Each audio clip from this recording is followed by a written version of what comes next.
Long ago, before the names of worlds were written in any star chart, there was a land hidden beyond the reach of light. It lay past the cold seas and beyond the endless forests, where the fog never lifted, and the air itself seemed to breathe.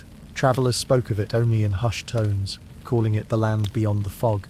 It was a place where the sun moved slowly, where time was softer, where memory itself felt strange. No ships crossed its waters without losing their way. No footsteps touched its soil without feeling the weight of unseen eyes. It was not evil. It was not good. It simply was, and it had been there longer than anyone could remember. The fog moved like living silk, wrapping around the trees, the rocks, the forgotten ruins buried deep in the earth. It whispered as it drifted, a faint sound, like someone breathing just out of sight. Some said the fog was alive, some said it carried voices from the past, echoes of those who once walked there. If you stood still long enough, you could hear them. Faint, broken words that made no sense but filled your heart with quiet longing. The Vikings called it cursed, but they were wrong. It was not cursed. It was simply untouched by the world of men. Deep within that land, the forests were older than any saga. The trees stood tall and silent, their branches twisted like reaching hands. Moss covered their roots, soft and damp, hiding the bones of creatures long forgotten. The ground smelled of rain and earth and something older, something that reminded you of dreams you had lost as a child. Even the air felt heavy there, as if it carried memories. The wind did not rush like it did in the open world. It drifted slowly, weaving between the trunks, carrying with it a sense of stillness that wrapped around you like a cloak. No birds sang in the land beyond the fog. No streams laughed over stones. Only the soft, endless hush of silence remained. And yet it was not empty. It felt watched, always. The trees leaned in as if listening. The shadows shifted when you were not looking. It was a place where you felt very small, like a single breath in the endless lungs of the earth. Those who wandered too far into the fog spoke of strange lights that flickered at the edge of vision. Pale blue glows that seemed neither near nor far.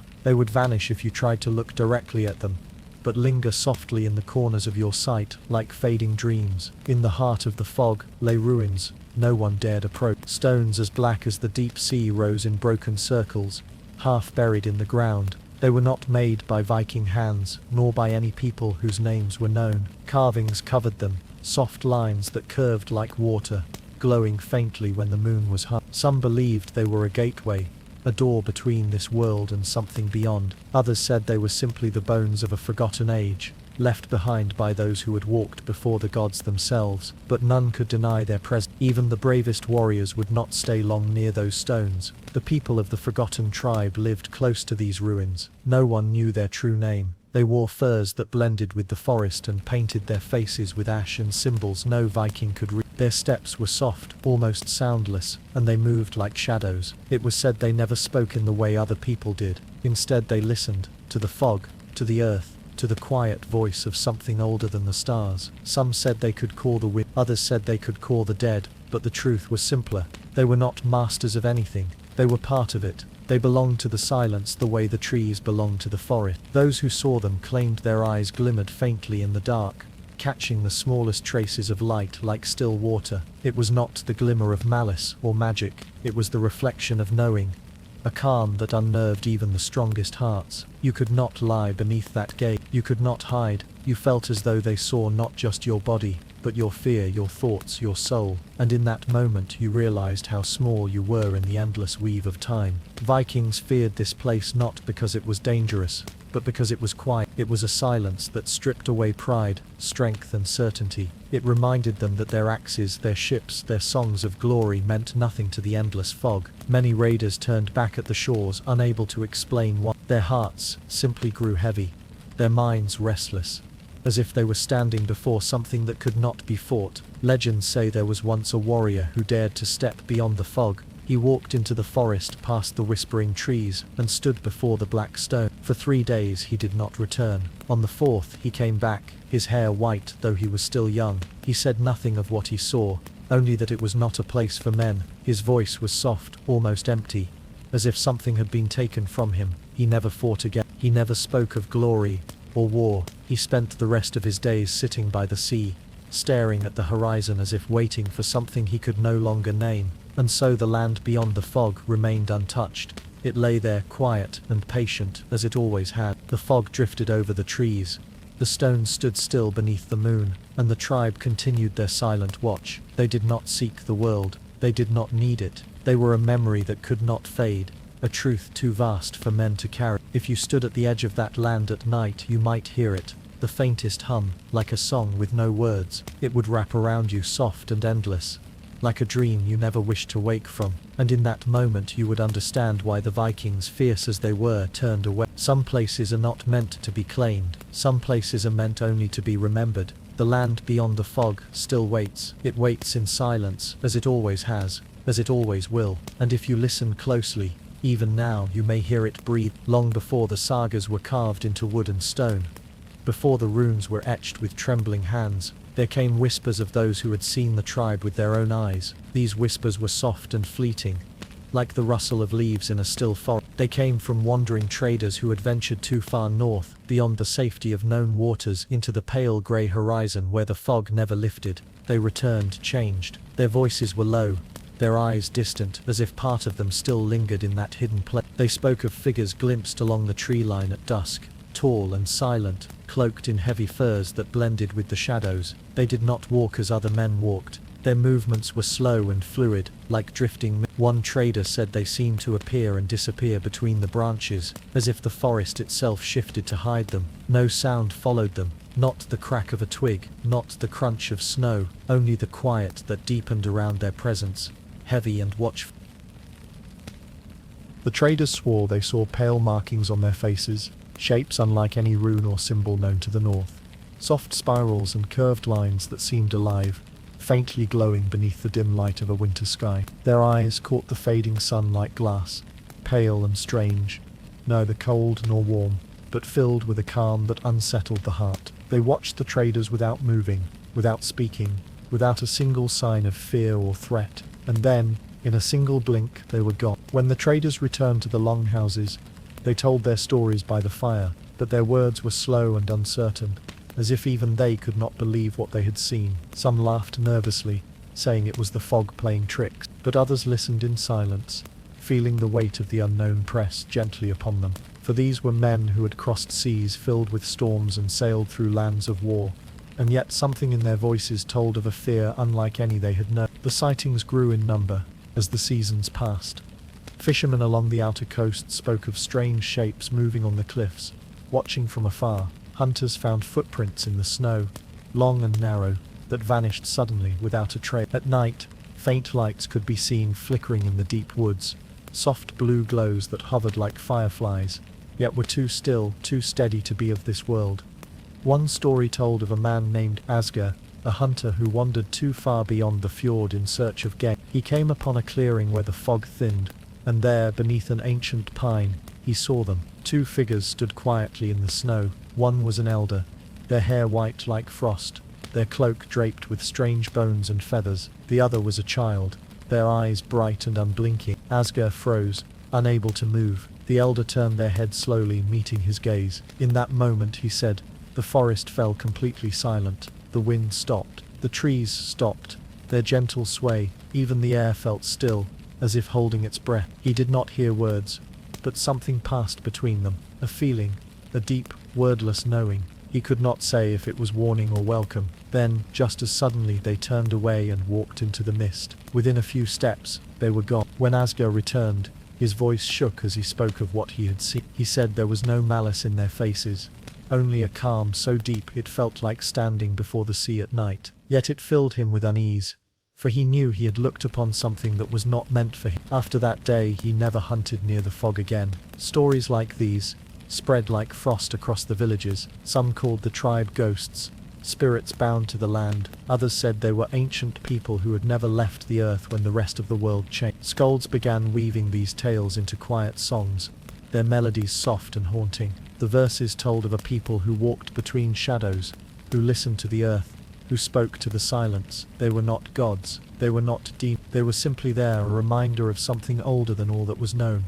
Vikings who prided themselves on bravery began to avoid the edges of that land. Raiding parties would set sail, but their routes curved wide around the mist. Even the fiercest warriors, men who laughed in the face of death, felt a strange weight settle in their chests when the fog appeared on the horizon. They did not speak of it openly, but the fear was there, quiet and unshakable, and still the sightings continued. A shepherd saw them watching from the hills. A child glimpsed their pale faces through the trees while gathering berries, always distant, always silent. They never approached, they never harmed, they simply watched. There was one night when the sky was clear, and the northern lights painted the heavens in shimmering green and gold. A group of villagers gathered outside to look, their faces lit with awe, and there, on the edge of the village, they saw a small group of figures standing in the snow, cloaked and still, their faces turned toward the sky. They stood like statues, silent beneath the glowing lights. For a brief moment it seemed they were not separate from the auroras but part of them, woven into the dance of the heaven. And then, like mist beneath the morning sun, they faded. From that night on the villagers stopped questioning if the stories were real. They left offerings at the edge of the fog, simple things, bread, fish, a carved token of wood, not as gifts, not as bribes, simply as signs of respect, for they understood something that words could not explain. The tribe was not there to harm, nor were they there to help. They were a reminder that the world was larger than any map, older than any memory, a reminder that some things are meant to remain unknown. And so the first sightings of the forgotten tribe became part of the living memory of the people, not shouted, not sung loudly, but whispered quietly around fires when the nights were long, and the wind carried strange sounds through the tree. Even now, if you stand at the edge of a silent forest when the air is still and the fog is thick, you might feel it, that soft invisible weight, the quiet knowing that someone is watching. You will not see them, not truly, but you will feel their eyes, calm, patient, unmoved, and if you listen closely you may even hear the faintest sound, a breath, a whisper, a memory, slipping through the mist. In the long nights of winter, when the sea was frozen and the stars hung heavy above the fjords, the skalds began to sing songs of unease. Their voices were low and slow, carrying through the smoky longhouses like drifting embers. These were not songs of glory, nor the bold tales of raids and triumphs. No, these were softer, darker melodies, songs that made the fire seem dimmer, the shadows long. They told of warriors who had sailed into the mist and never returned. They told of footsteps that vanished in the snow, leaving only silence behind. The people listened quiet. Even the children, who would normally stir and whisper during such tales, sat still as the words fell over them like snow. For these were not stories meant to frighten, not in the way of childish fears. They were warnings wrapped in sorrow, reminders of the things beyond reach, beyond know. One song spoke of a warband that left the shores with pride, their shields bright with new paint, their leader shouting of victory and honor. They vanished into the land beyond the fog. Weeks passed, then months, and then one morning, a single ship drifted back into the harbor, empty and broke. Its sails hung in tatters, torn by winds that carried no storm. Inside the hull lay only rusted swords and shields marked with strange curved symbols, marks no one could read. The wood of the ship was weathered as if it had been at sea for 100 years, though it had been gone only a season. Another song told of a hunter who went beyond the fjord in search of a lost friend. He followed faint tracks through the snow, deeper and deeper into the woods, until he reached a clearing no one had ever seen. There, in the soft light of dusk, stood the black stones of the old ruin, and around them moved the tribe, silent as the falling snow. They did not look at him, they did not speak, they simply moved in slow circling patterns, their furs brushing the frost, their faces pale and unreadable. He turned to run, but when he looked back,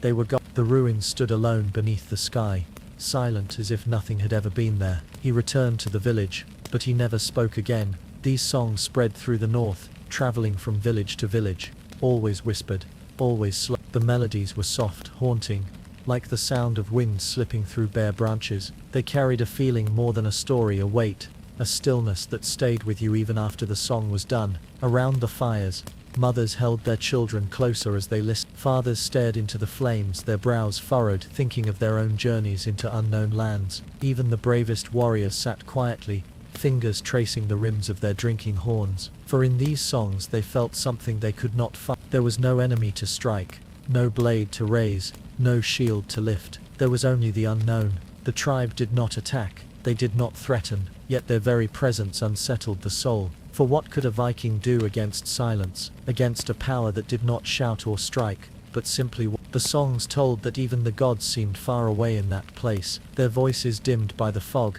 It was said that the tribe could summon the cries of wolves and the whispers of the dead. Some claimed to have heard these sounds echoing from the forests at night, a long, low howl that seemed to come from everywhere at once, followed by the faint murmur of voices too soft to understand yet filled with sorrow. And always, after the sounds faded, there was only deeper silence.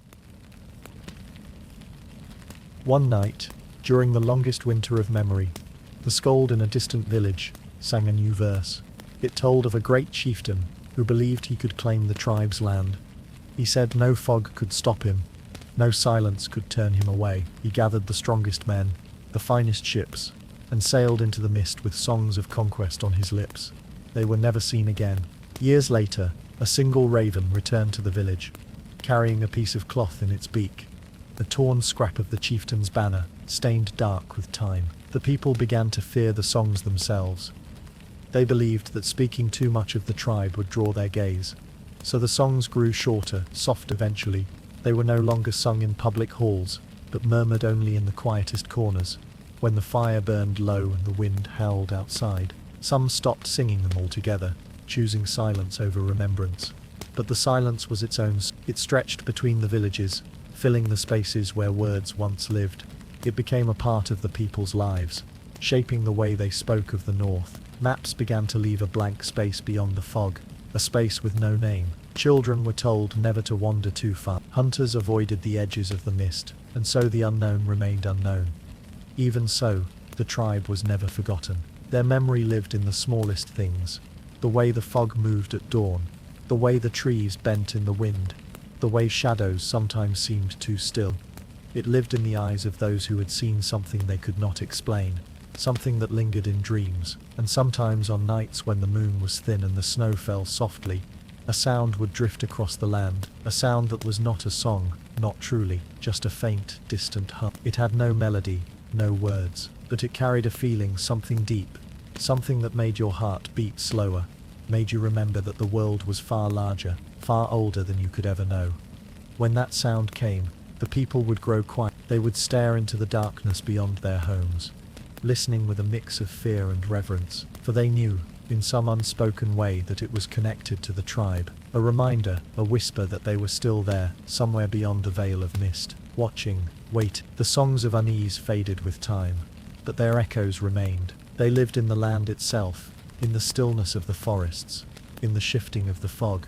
They lived in the hearts of the people, passed from one generation to the next, as a quiet warning. And so even now, when the wind grows too quiet and the trees stand too still, you might feel it, the soft invisible thread that ties the world of men to the deeper, older silence beyond. The tribe does not need to speak, they do not need to move, their presence is enough. It is there in the air, in the earth, in the memory of every song that was ever sung in the cold north. And if you listen long enough, softly enough, you may hear it, not a voice, not a word, just a breath, just the faintest hum, like the echo of a dream you cannot remember. Long ago, in a time before names were carved into stone, there was a place where the air itself trembled with quiet power. It lay beyond the reach of roads, beyond the memory of maps, where the mist hung low and the trees bent inside. At the heart of this forgotten land stood the silent stones. They were black and smooth, ancient beyond counting, rising from the earth in a great circle. No one knew who had shaped them. No one knew why they hummed faintly at dusk,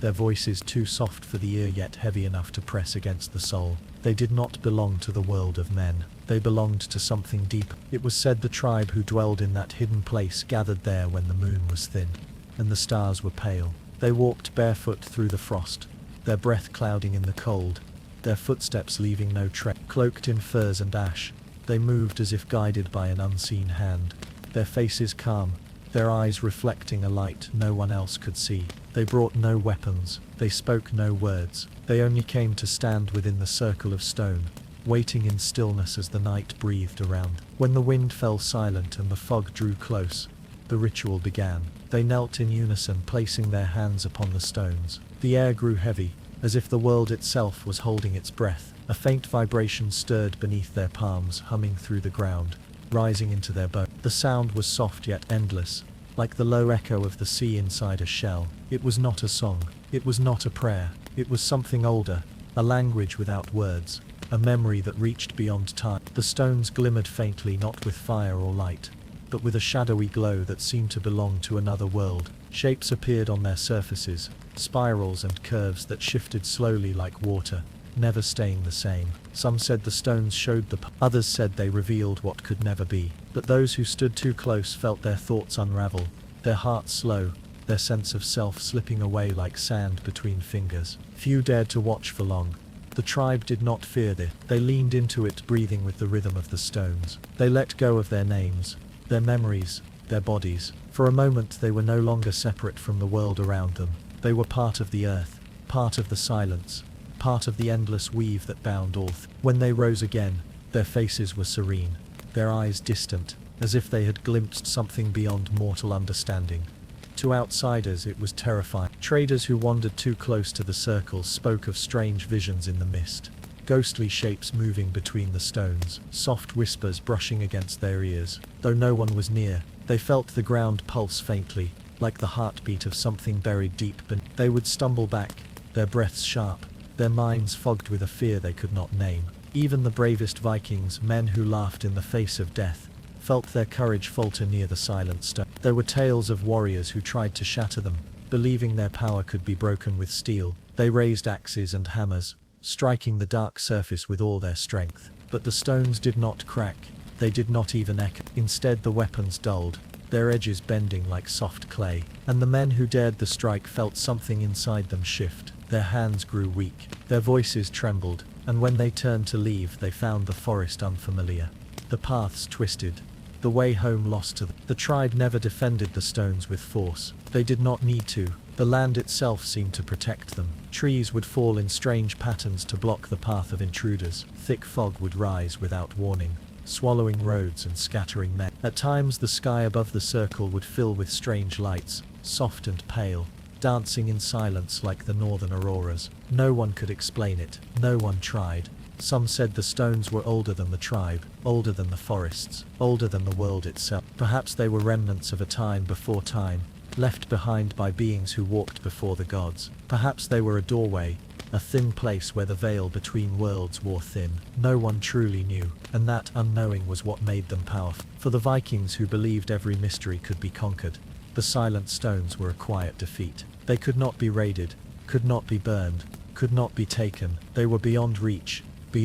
And so they became a legend, a soft warning passed from father to son, from mother to child. Do not go near the fog, do not walk where the earth hums, do not listen too long, or you may forget who you are. Yet there were those who were drawn to them, who felt a strange pull in their dream. They spoke of hearing a faint hum at night, of seeing soft lights in the corners of their vision. They would wake with a longing they could not explain, a quiet ache for something they had never known. Some followed that pull into the mist, seeking answers. None returned. It is said that if you stand near the stones at twilight, when the sky is neither day nor night, you can hear it, the faintest murmur beneath the earth, not loud, not sharp, just a soft endless hum, like the echo of distant stars. It seeps into you slowly, calming and unsettling all at once. You feel small before it, smaller than you ever have, like a single drop of water in an endless ocean. And if you close your eyes, you might feel more. You might feel the weight of forgotten ages pressing against your skin. You might feel the breath of something vast and timeless, something that does not care for men or their fleeting lives. It does not threaten. It does not comfort. It simply exists. The tribe understood this. They did not try to own the power of the stones. They did not try to explain them. They simply honored them. They listened. They remembered. And in return the stones listened back, holding their silence for another generation. Even now, when the mist drifts low over ancient lands, there are whispers of the silent stones. They say the ground still hums there. They say the shadows still shift. And they say that if you walk too close, you will feel it too. That quiet presence, soft as a breath, deep as the void between stars. So rest now. Let the memory of those stones drift through your thoughts like mist over still water. There is no fear here, only the endless hum of something far older, something that asks for nothing, and simply waits. Long ago, before the forests were mapped and named, there was a stretch of woodland so dense that the light of the sun could barely touch the ground. The trees there grew older than memory. Their roots tangled deep in the bones of the earth. Their trunks were wide and dark, their branches curling together overhead like fingers clasped in prayer. Moss hung from them like faded curtains, and the air was thick with the scent of damp earth and fallen leaves. This was no ordinary forest. It was said to have eyes, not eyes in the way of men or animals, not sharp and bright, but patient and endless. The people of the forgotten tribe believed the forest saw everything. It watched the slow passing of the seasons. It listened to every footstep. It remembered every soul who dared enter its silence. The Vikings who came near spoke of a feeling that crept over them there, a heavy awareness, as if the trees themselves were alive and watching. They said they felt it in the back of their necks, in the weight of their breath, in the strange stillness that followed every move. Ravens circled above the forest, their cries echoing like hollow bells. Wolves moved quietly at its edges, their yellow eyes glinting from the shadows. To the Vikings these were signs of danger. To the tribe they were guardians, woven into the same unseen web that bound the land. It was whispered that the tribe could see through the eyes of these creatures. A raven in the sky, a wolf in the undergrowth, even the smallest insect crawling on the bark. They were all threads in the same tapestry. Through them the tribe knew who approached long before any step was taken. Hunters told strange stories of being followed, not by men, but by the feeling of being known. They would catch glimpses of movement between the trees, a shape slipping out of sight just before their eyes could focus. At night, while camping near the forest's edge, they would wake to find the fire burned lower than it should have. The woods around them silent and close. No owls, no rustling leaves, only the sound of their own breath, loud and too quick. Some claimed they saw faint reflections in the darkness, like pale eyes blinking softly before vanishing into the black. It was not that the forest hated them, it simply was not theirs. It belonged to the tribe, and to the silent. To step into it was to step into a place where you were small and fragile, a visitor in someone else's ancient home. Those who went too deep sometimes came back, pale and quiet, unwilling to speak of what they had felt. Others did not return at all. The tribe themselves moved through the forest like mist. They left no trail. Their steps were soft, blending with the sound of the wind. They knew every tree, every hollow, every hidden path. It was said they could vanish into the woods and become part of it, their bodies melting into the shadows as easily as the shifting of leaves. They carried no fear of the eyes in the dark, for they were the eyes. They were the forest's memory, its voice, its living thread. One tale tells of a Viking scout who dared to climb a hill overlooking the woods. He wanted to see the tribe for himself, to prove they were only flesh and blood. He waited there for 3 days, hidden among rocks, watching the forest below. On the 3rd day he saw movement, a flicker of pale cloaks weaving between the trees, their shapes fluid and silent. He raised his spyglass, and in that moment one of them turned and looked directly at him. The scout swore the distance was too great for anyone to see him, yet their gaze found his. It was calm, it was knowing, it was as if the forest itself had looked through their eyes and into his soul. He fled that hill and never returned. Sometimes at twilight, faint lights appeared in the forest, not flames but small hovering glows, soft and bluish like starlight caught in glass. They drifted between the trees, slow and unhurried, vanishing when approached. No one knew if they were spirits or memories, or simply the way the forest breathed in the dark, but those who saw them felt a deep stillness afterward, as if a part of them had been touched by something beyond this world. The Vikings could not understand this quiet power. They believed in strength, in force, in the clash of blade against blade, but here, their steel meant nothing. No enemy could be struck, no threat could be named, only the eyes watched, always patient, always calm. It was this calm that unmade their courage. For how do you fight what you cannot see? How do you conquer what does not move? The tribe knew the secret the Vikings did not. Power did not always roar. It could whisper. It could simply exist, vast and unmoving, like the deep roots of the forest. To understand this was to understand the balance between the seen and the unseen. It was to let go of the need to control, and so the forest endured, untouched. It held its silence. It kept its watch. The tribe walked its paths without fear, carrying the weight of its gaze with ease. For they were not separate from it.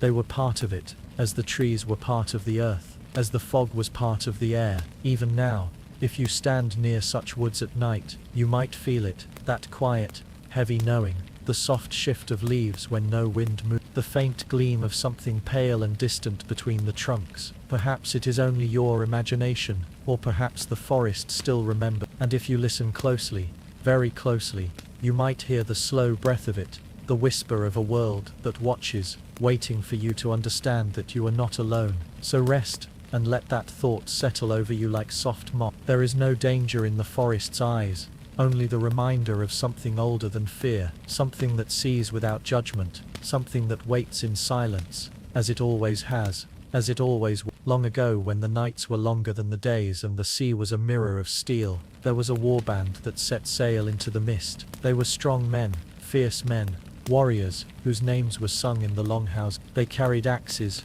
sharpened to bite through bone, shields painted with the colors of their clans, and hearts filled with pride. They laughed as they boarded their ships, boasting of the glory they would bring back. The tribe beyond the fog would fall, they said, their silence would be broken. Their land would belong to the Vikings. The ships cut through the cold water, their sails full, their oars steady. They followed the path of the moon, deeper into the strange stillness, where the fog began to thicken. The air grew damp, heavy, quiet. The sound of the sea faded. Even the waves seemed to hold their breath. Yet the warriors did not turn back. They were fearless, or at least they believed themselves to be. Days passed, though the light never seemed to change. The sun was only a pale smear behind the endless veil of mist. The men grew restless. They saw shapes in the distance that vanished when they drew near. Sometimes at night, faint blue lights flickered across the water. They said it was only reflections, tricks of the fog, but their voices were softer now. On the seventh day they reached the hidden shore. It was unlike any they had seen.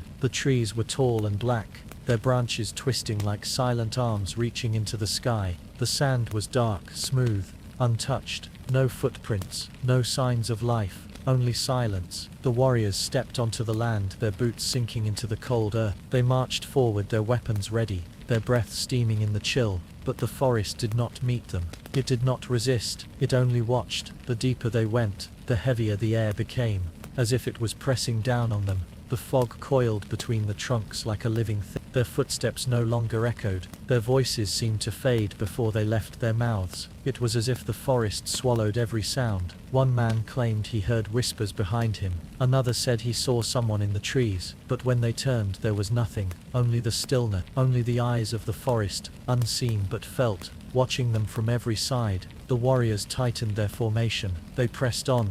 They reached the clearing with the silent stones. The great black monoliths stood in their circle, smooth and unbroken. The runes etched into them glimmered faintly with a strange light. The warriors paused. For the first time they did not know what to do. Their leader stepped forward, placing his hand on the nearest stone. It was cold, colder than the frost of winter, and beneath the cold was a hum, deep and slow, vibrating into his bones. He stepped back quickly, his face pale. One of the men struck the stone with his axe. The blade bent, soft as if it had been made of clay. Another tried to burn it. The fire would not catch. A third raised his voice to call on the gods for strength, but his voice broke into a whisper, lost before it could fill the air. Then, the humming began. Soft at first, so soft they thought it was in their minds, but it grew. Not loud, but wide, filling the clearing, filling their chests, filling the space behind their eyes. It was not a song. It was not a word. It was simply a presence, vast and endless. Like the weight of the sea pressing down, the warriors froze. Their axes dropped from their hands. They felt their thoughts slipping, their names fading, their sense of time unraveling. The leader tried to speak, but his voice was gone. His breath came slow and shallow. Around them, the fog thickened, curling into shapes, pale and human-like, moving in the corners of their sight. The tribe had come, but not as men, not as enemies. They were like shadows, like echoes of something older, standing at the edge of the mist, watching. One by one, the warriors began to fall silent inside themselves. Their fear did not scream, it did not cry, it was quiet, like water sinking into the earth. Their pride dissolved, their strength melted away. What use is a blade against the endless? What use is courage against the unseen? When the fog cleared, there was nothing, no men, no sound, only the stones, standing as they always had. The forest reclaimed the clearing. The trees whispered softly in the wind. Weeks later, A single ship returned to the village. It drifted into the harbour, sails torn and grey, its wood cracked and rotting as if it had aged 100 years. No one was aboard, only rusted shields lay scattered on the deck, their colours faded, their carvings marked with strange spirals that no one recognized. The villagers stood in silence, staring at the empty vessel as it bobbed gently in the water. They did not touch it, they let the tide carry it back out to sea. From that day on, no Viking sailed into the mist again. The story of the lost warband spread slowly, whispered in quiet tone. They called it the journey of silence. It was not a battle, it was not a defeat, it was simply an ending, a soft vanishing into the unknown. The tribe was never seen, never heard, but the land beyond the fog remained untouched. The stones still stood, the forest still walked, and the people learned what the warriors could not, that some things are not meant to be grasped. Some things are not meant to be claimed. Even now, if you stand near those shores and listen, you might hear it, a faint hum beneath the waves, a soft breath in the tree, a whisper without words, reminding you of how small you are. It is not cruel, it is not kind, it simply is. So rest now. Let the thought of those silent warriors drift through you like mist. There is no fear in their memory, only the stillness of what cannot be conquered, only the quiet truth that not everything needs an answer. Some mysteries are meant to remain. Long ago, before the first snow ever touched the earth, before rivers carved their paths through stone, there was a promise. It was not spoken in words, nor sealed with ink or blade. It was a quiet bond between the land and the ones who would walk it. And from that bond came the tribe. They were not like others. Their lives were threads woven directly into the fabric of the world, tied to the breath of the wind, the rhythm of the seasons, the slow, patient turning of the star. Their bloodline had no beginning that could be named, no origin that could be traced. It was said they had always been, like the trees, like the stones, like the silence itself. The elders of the tribe were keepers of memory, but their memories were not like those of. They carried images older than the oldest saga. They could close their eyes and see the first frost falling on untouched ground. They could remember the time before rivers had names, before men raised walls to divide what was never meant to be divided. When they spoke, their voices were soft and low, like the hum of distant water. It was not storytelling, it was remembering, and when you listened to them you felt a shiver in your bones, as if some small part of you recognized their truth. The children of the tribe were different too. They did not learn the ways of the forest. They simply knew. From the moment they could walk, they moved through the trees without leaving a trace. They could sense when the weather would change, when the animals would move, when the land itself was restless. They were not taught to fear the cold or the dark. They were born already belonging to it. Their eyes were calm, quiet, as if they saw more than the shape of the world, something beyond it, something hidden and endless. To see the tribe was to glimpse a time before time. They did not carry themselves with pride or shame. They simply were. They wore the furs of the animals they had hunted, but never more than they needed. They painted their faces with ash and earth, their markings curling like rivers, spiraling like the wind. When they stood still, they seemed as much a part of the land as the trees and the stones. When they moved, it was without sound, as if the ground itself carried them gently. The Vikings, who believed themselves unshaken by anything, found their courage unsettled by them. They were men who laughed in the face of fate, who welcomed death as an old friend. But the tribe treated death not as friend or foe, but as something quieter. They walked with it, not toward it or away from it. They did not resist it, nor did they seek it. They simply accepted its presence, the way one accepts the falling of snow or the fading of light. It was not a thing to conquer, not a thing to honor. It was simply part of the same endless weave that held life itself. This calm unnerved even the bravest warrior. For what can you do with someone who does not fear what you fear? What power is there in a blade when the one before you does not cling to life as you do? The Vikings could face a shield wall, could face the roar of battle, could meet their gods with blood on their hands. But this quiet was different. It was not defiance, it was not surrender, it was beyond both. The tribe's faces carried no anger, their eyes carried no plea. They were like deep pools of water, still and dark, holding reflections of things you could not see. To meet their gaze was to feel very small, not weak, not shamed, simply small, like a single grain of sand in a vast shore that stretched beyond sight. It was said the bloodline was unbroken, carried from parent to child without ever leaving the land. None of them were outside, none of them wandered. They were rooted in place like the trees, their lives layered one atop another like rings of age in wood. To harm one of them was to harm the land itself. To protect one was to be seen by the forest in return. There were whispers that their elders could still remember the first covenant, that in the earliest days when the world was soft and new, the earth had chosen them, not for power, not for greatness, but simply to remember, to keep alive the balance that men would one day forget. And so they lived in quiet service, not to gods or kings, but to the silent promise that had been made before such things ever existed. Those who dared stay near the tribe for long said they felt the weight of time around them. It was not heavy like sorrow, but vast like an endless horizon. You could feel it in the way they moved, the way they spoke, the way their presence filled the air without needing to reach for it. They were not warriors, they were not rulers, they were simply keepers, keepers of something too old for words. And so they did not fear death, because they did not see it as an end. They knew it as a return.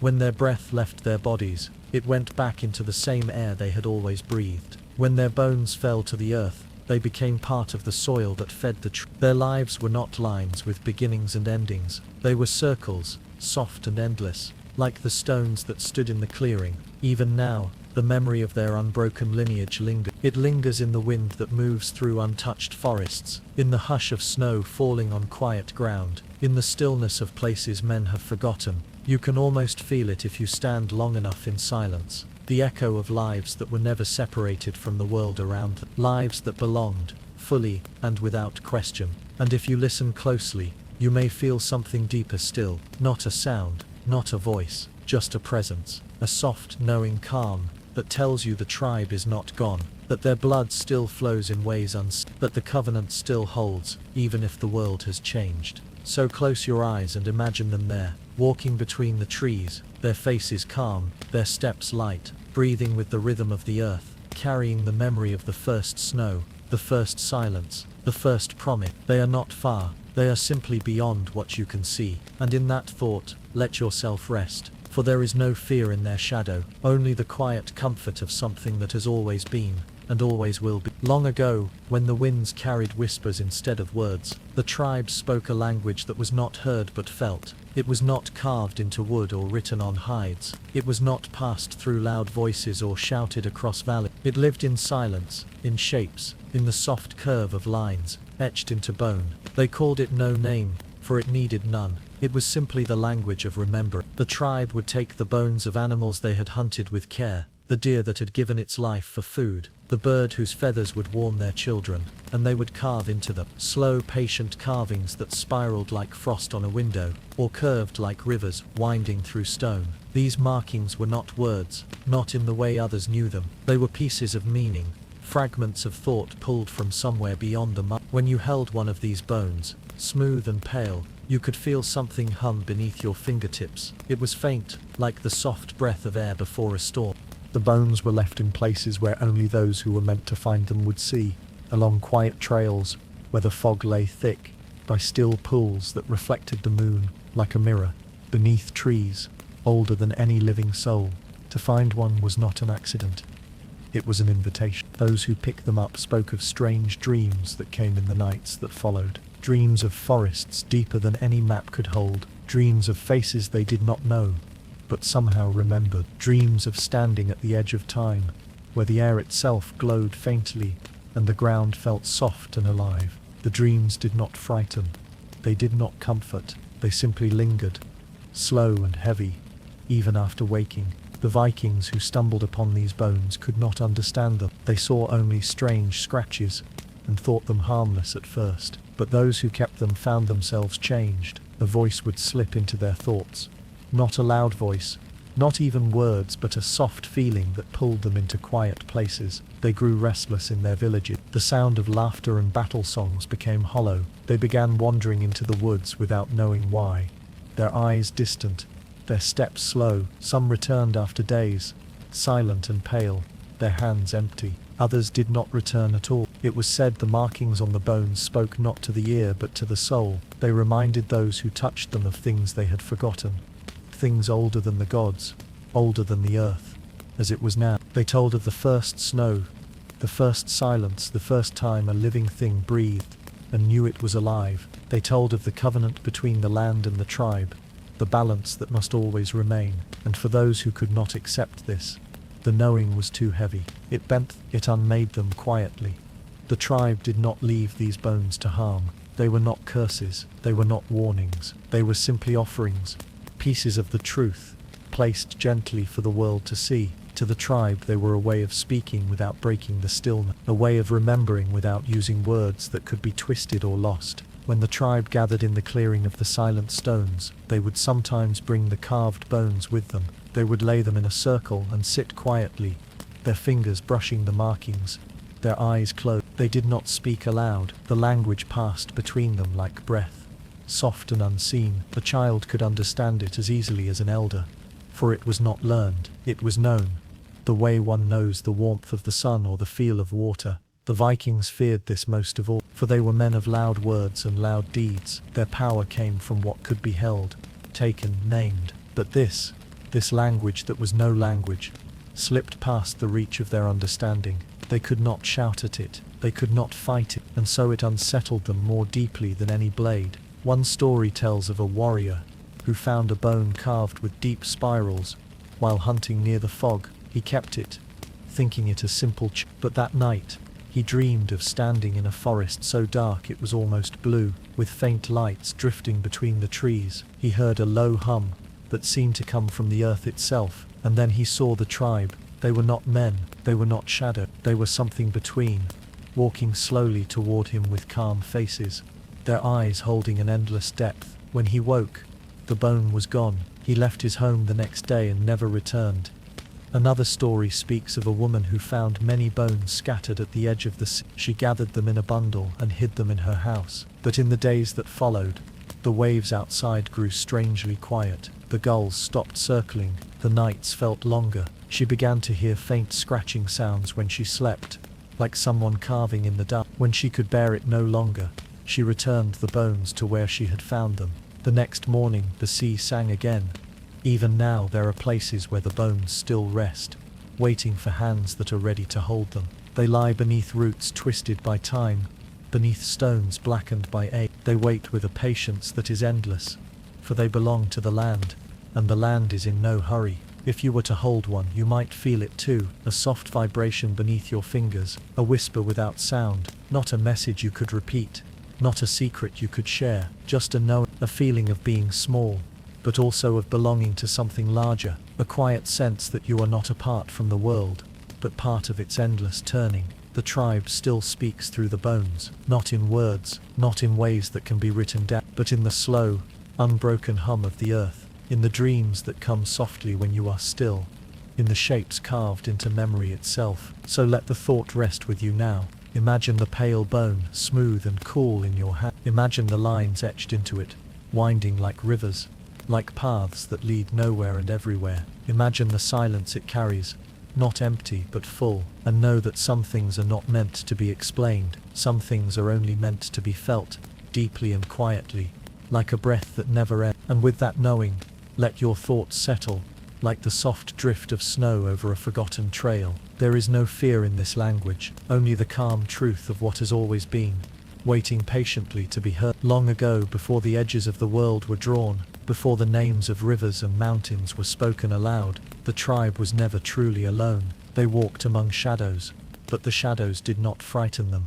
They walked in silence, but the silence did not press upon them. It was said they had allies, though not in the way men would understand. Their companions were not soldiers or beasts to command, but the quiet things that lived between what could be seen and what could not. When the tribe moved through the forest, the trees themselves seemed to bend gently, guiding their steps. The wind would shift to clear their path, soft and patient. The animals did not run from them. Wolves watched with calm, unblinking eyes. Ravens followed from the branches above, silent as if listening. Even the smallest creatures, the insects in the soil, the moths in the dark, seemed to pause in their presence, as if they too understood the soft thread of connection that bound all things together. The Vikings who came near spoke of strange happenings. Fires in their camps would extinguish without reason, their smoke swallowed by air that felt too still. Paths they had marked would twist overnight, leading them deeper into the woods, until they no longer knew where they were. Some swore they saw their own shadows move when they were standing still. Others felt the touch of cold fingers on their necks, though no one was behind them. It was not an attack, it was not a curse, it was simply the land itself reminding them that they did not belong. For the tribe, these shadows were not dark, they were not evil, they were soft and patient, like the folds of a cloak wrapping around them. The shadows walked with them as friends, never ahead, never behind, but in the deepest fog when no light could reach the ground, these quiet companions would shape themselves like faint figures, moving just enough to show the way. And when the tribe needed stillness, the shadows would stretch and hold the world in silence, keeping away the noise of outsiders who did not understand. It was said the tribe could call upon these silent allies without a word. At night, in the clearings of the forest, they would light small fires that burned low, the flames soft as candlelight. Then they would close their eyes, breathing in slow rhythm. They would not chant, they would not summon, they would simply remember. And as they remembered, the air would grow cool, and the faint outlines of shadowed forms would appear beyond the edge of the light. Not solid, not fully there, just whispers of presence, like smoke caught in moonlight. The shadows never spoke, they never gave command, they simply stayed close, watching with patience that stretched beyond time. If a hunter from the tribe strayed too far, the shadows would lead him back. If a child fell asleep in the woods, they would gather around her, keeping the cold from her bones. Even death itself, when it came, was quiet in their company. They did not fight it, they simply walked beside it. To the Vikings, who believed power was loud and clear, this was the most unsettling thing of all. They were used to enemies who roared, who fought, but here there was no fight to meet. No blade could strike at the stillness, no shield could protect against the feeling of being watched by something you could not name. They began to believe the tribe had an army of spirits, an unseen force waiting to strike, but nothing ever struck. Instead, the invaders grew tired, their hearts grew heavy, their courage dissolved into unease, until they turned back on their own. One story tells of a warband that camped near the fog. They built a great fire, determined to stay until dawn. But as the night deepened, the fire began to dim without reason.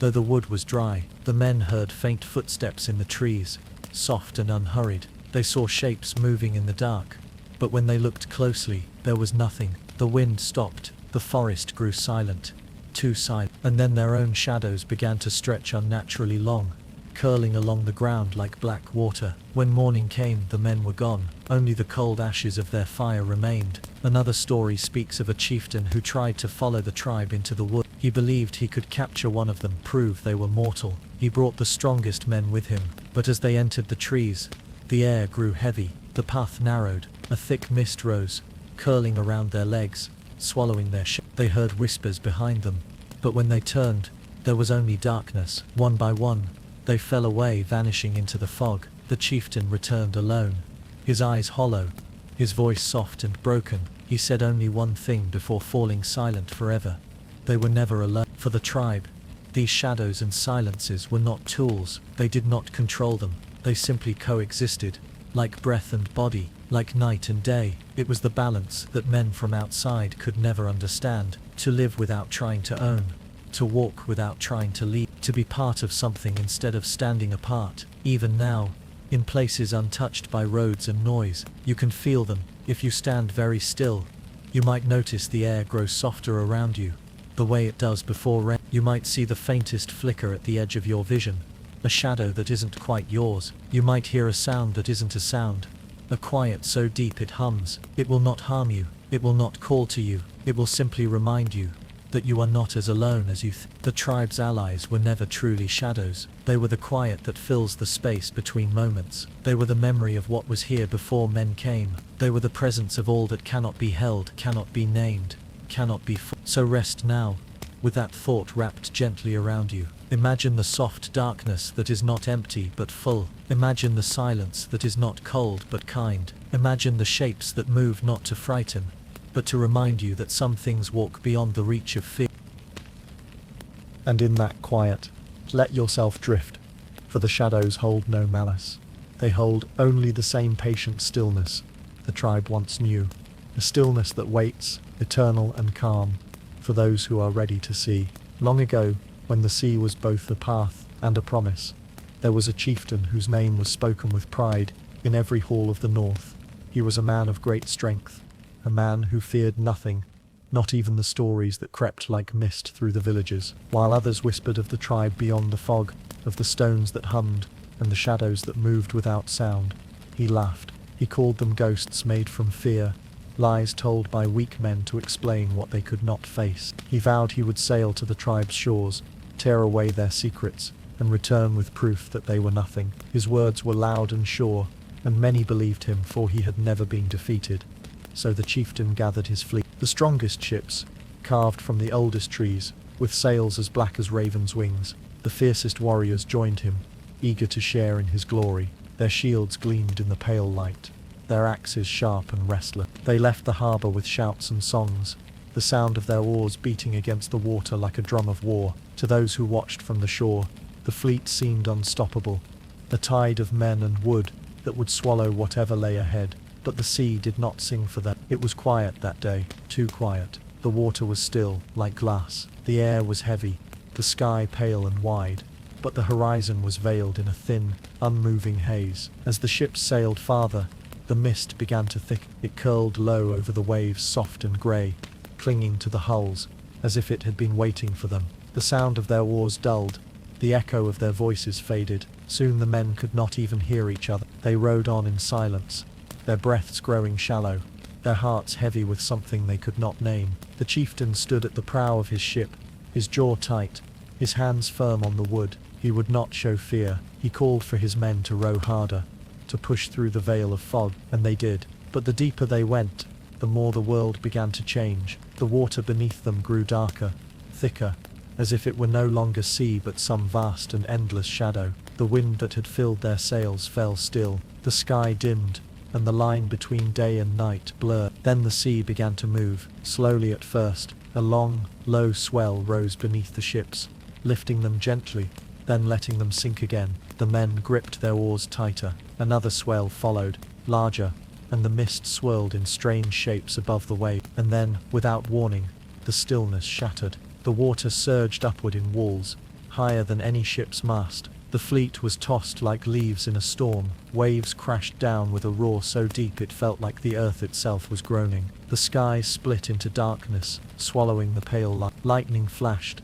not white, but a strange pale blue that burned against the fog. Thunder rolled so low and heavy, it rattled the bones of every man aboard. The warriors shouted, but their voices were lost in the roar. They tried to steer, but the sea would not obey. The wind came from nowhere, tearing sails, snapping masts. The ships spun in circles, dragged by currents they could not see, and beneath the water, there was movement. Shapes vast and silent glided below the surface. Not whales, not any creature they knew. Shadows longer than the ships themselves, moving with slow, deliberate grace. Sometimes they rose just close enough for the men to glimpse pale ridges breaking the water, or a single dark eye watching them before slipping back into the depth. One man swore he saw a hand, an enormous grey hand, reach just beneath the surface, trailing its fingers along the bottom of the ship before letting it go. Another said he saw faces in the waves, calm and distant, staring up at him with eyes that glowed faintly in the stormlight. They were not the faces of men.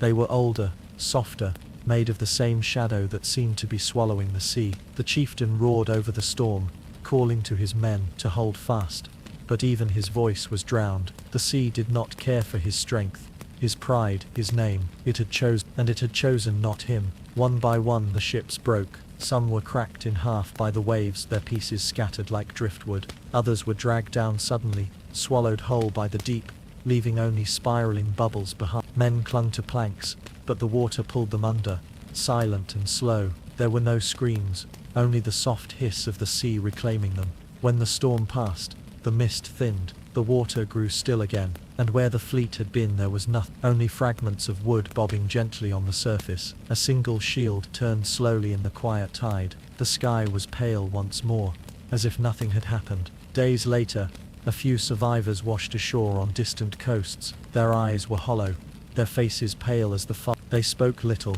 and when they did, their words were broken, trembling. They said the sea had refused them. They said it had chosen its side. They said there were things beneath the water that were not meant to be seen. And then they fell silent, unable, or unwilling to speak more. The villagers who had watched the fleet leave never saw the chieftain again. His name was no longer sung. His hall stood empty, his seat by the fire cold, and the people began to understand. It was not the tribe who defended themselves. It was not magic or weapon. It was the land, the sea, the silence. They were all one. They were all together, and they would not let themselves be taken. After that, no one tried to sail to those shores again. The mist on the horizon became a boundary that no one crossed. The sea beyond it was left to its own quiet mysteries, and the tribes still unseen remained. Even now, if you stand on the edge of that water at twilight, you might feel it, the stillness that is too deep to be empty, the soft pull of the tide, not outward but inward, as if it's breathing. You might see the faintest ripple move across the surface, even when the air is calm, and if you stay long enough, you may begin to sense the truth. The chieftain never understood that the sea does not belong to us. We belong to. So let that thought settle in your mind, like a stone sinking into quiet water. There is no fear in this knowing, only the gentle truth that some places are not meant to be claimed, only respected from afar. Some forces are not against you nor for you, they simply are. And in that stillness, let yourself drift, like a ship in calm tide, safe in the quiet of something larger than you. Long ago, after the sea had swallowed the fleet and the storm had faded into silence, there came one man who returned. He did not arrive with the pride of a survivor, nor the strength of a warrior who had conquered fate. He came alone, stumbling out of the fog, like a shadow that had lost its body. His hair, once dark as raven feathers, had turned pale, almost white. His skin was thin and hollow, his eyes clouded like mist over still water. He did not walk with purpose. He moved as if carried by the wind, as if he no longer remembered the weight of his own steps. The villagers saw him long before he spoke. They watched as he crossed the rocky shore, bare-handed, bareheaded, carrying nothing. No blade, no shield, no token of the chieftain's glory, only himself, silent and empty. Mothers hushed their children as he passed. The elders lowered their eyes, for they sensed that something had followed him back, not a thing you could see but a quiet that clung to his every breath. When they asked what had happened to the others, he did not answer at first. He sat by the fire, staring into its glow, but even the warmth did not seem to reach him.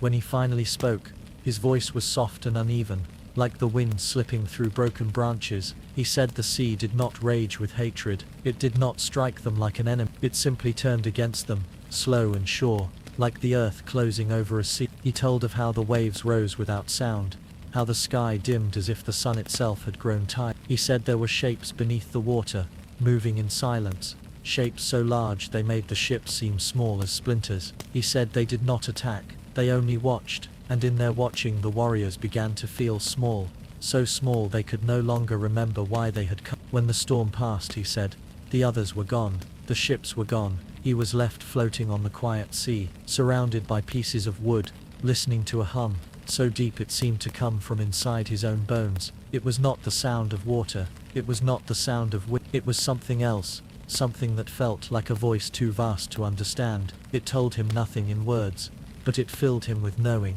a knowing that pressed against his thoughts until there was no room left for anything else. He said he saw the tribe then, not as men, not as women, but as something more and less. They stood on the shore of that hidden land, their forms blurred by mist, their faces calm and distant. Their eyes did not accuse, they did not welcome, they simply were, like the stones, like the trees, like the sea itself. And behind them, in the shadows of the forest, something even quieter watched, something older, something that had no shape, no name, only presence. The man told this in fragments, his words breaking like pieces of driftwood. When the villagers asked what the tribe had done to him, he shook his head. They did nothing, he said, they only stood there. And I understood what he understood he could not explain. He said it was not something you could carry back, it was too heavy, he said it took pieces of him with it, pieces he could never reclaim. He no longer dreamed, he no longer felt the warmth of the sun,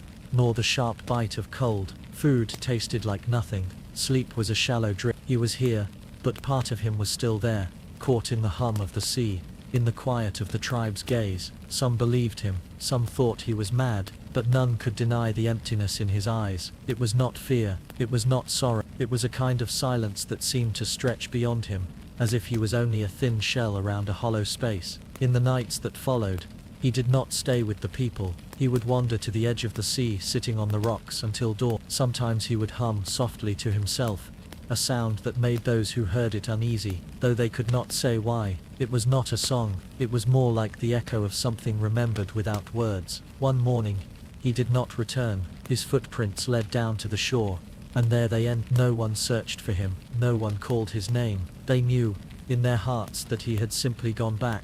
The villagers spoke of him in low voices after that. They called him the last warrior, though he had fought no battle in the end. His tale became a quiet warning, passed down through generations. It was not a story of defeat, nor a story of victory. It was simply the truth, that there are places you cannot conquer, because they are not yours to take.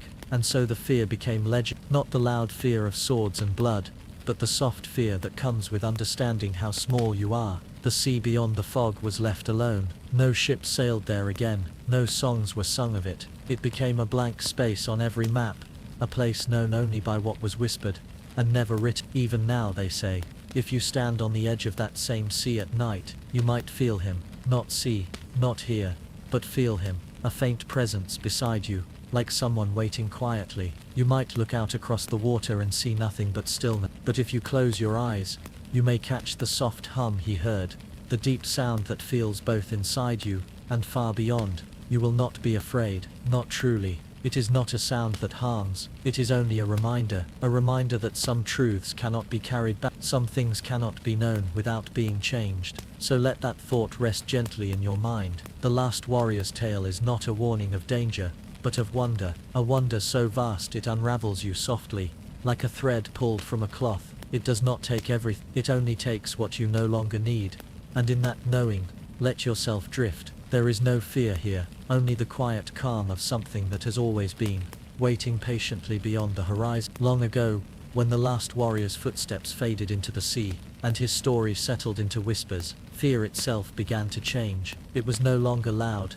no longer sharp like the clash of swords, or the roar of storms. It became quiet, it became soft, it became silent. The people who once spoke boldly of raids and conquest, no longer spoke at all when the mist rolled over the horizon. They no longer gathered in their halls to boast of voyages beyond the fog. The maps they carved in wood left a blank space in the far north, a place unnamed, untouched, and in that space lived a silence that no one dared to break. It was not the silence of emptiness, it was full as the deep sea at night. It held the weight of everything that could not be said, the memory of the lost fleets, the hum of the silent stone, the eyes in the forest that saw without judgment, the shadows in the water that moved without sound. It was the silence of knowing that some things cannot be taken, cannot be claimed, cannot be understood. In the villages, children grew up hearing the stories in hushed tones. They were told not to wander too far, not to follow the mist if it came to the shore. They were taught that the sea beyond the fog was not for them.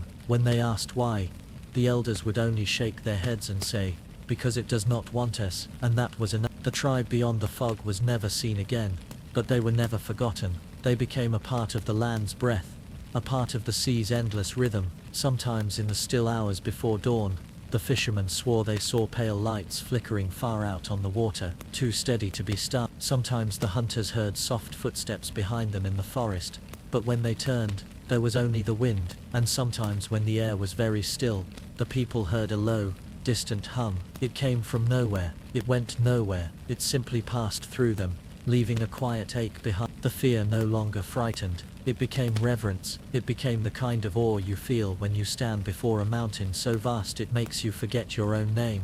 The people no longer spoke of conquering the unknown, they learned to leave it be, to respect what was beyond their reach. They learned that there is power in not knowing, in allowing something to remain as it is, unbroken. And so the years passed, soft and slow. The story of the tribe faded into legend, the legend faded into myth, and even the myth became a whisper, carried only by the oldest voices, those who remembered the feel of the mist on their skin, the way it curled like fingers around the edges of the world.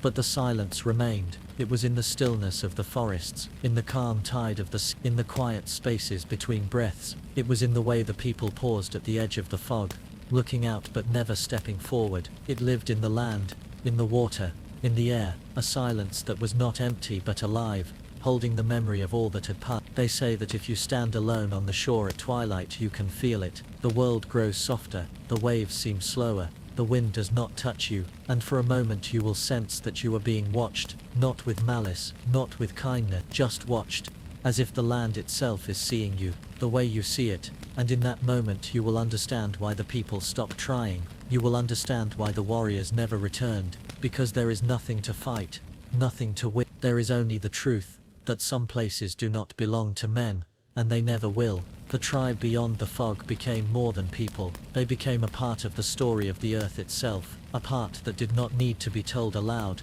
because it was always there, waiting quiet, waiting for anyone who was willing to listen, not with ears but with the stillness of their own heart. And so fear became silence, silence became legend, legend became the soft breath of the sea, the whisper of trees in the wind, the hush of snow falling on empty ground. It became something that could not be erased because it did not live in words, it lived in the spaces between them. Even now, long after the last warrior's name was forgotten, the silence endures. It waits in the same place, beyond the same mist. It does not grow weaker, it does not change, it does not need to. It is older than time, older than memory, older than the rise and fall of men. If you go there you will not find answers, you will not find the tribe, you will not even find yourself. Not in the way you expect. You will find only the quiet, and in that quiet you will feel both small and endless. You will feel like a single breath in the lungs of something far greater than you can imagine, and then you will know, as they knew, that some things are meant to remain unseen, some truths are too vast to hold, some silences are not meant to be broken. So rest now, with that silence in your mind. Let it fill you soft and calm, like fog curling over still water. There is no fear in it, no danger, only the gentle reminder that you are part of something greater, something that was here before you and will remain long after. And in that knowing let yourself drift, like a leaf on a quiet river, safe in the endless hush of what has always. Long ago, before words had weight and before maps gave shape to the world, there was a land that refused to be claimed, a place where fog curled like living breath, where the sea hummed with memory, where the forest watched without eye. It was a place untouched, a place beyond the reach of pride, beyond the reach of fear, and in that place lived a tribe who belonged to it as surely as the stones and trees and shadows did. They were not warriors, they were not rulers, they were not gods, they were simply keepers of what had always been, keepers of the silence that connects all things. Their bloodlines stretched back beyond time, their memories older than the gods men would one day name. They did not seek power, they did not need, they only walked in balance, listening to the earth's quiet rhythm, breathing with the sea, watching with the forest. Those who tried to take what was not theirs, learned the truth in soft, unyielding ways. The warriors, who stepped into the fog, did not return. The ships that sailed into the mist, were swallowed, not by violence, but by the calm refusal of the sea. Even the loudest and proudest chieftains fell silent, their names erased by something larger than themselves. For there is no victory against what cannot be fought. There is only the understanding that not all things are meant to be known. And so fear became legend, legend became silence, and the silence endured. It endured long after the stories faded from the tongues of men, long after the maps forgot the blank spaces where the tribe once was. It endured because it was never truly gone. It was part of the land, part of the sea, part of the still breath between the trees. It was in the hum of the stones at dusk, in the quiet lights flickering beyond the horizon, in the soft shiver you feel when you stand too close to the edge of the unknown. Even now the tribe remains, not in the way of flesh and bone, but in the quiet presence that lingers where the world feels oldest. You can sense them in places untouched by road, in the deep calm of forests, where no axe has ever fallen, in the mirror still waters of lakes that never learned to ripple with ships, in the hush of snow falling on ground that remembers. And if you stand very still, very quiet, you might feel it too, a weight that is not heavy, a calm that is not empty, a soft hum beneath your feet that tells you the earth is alive.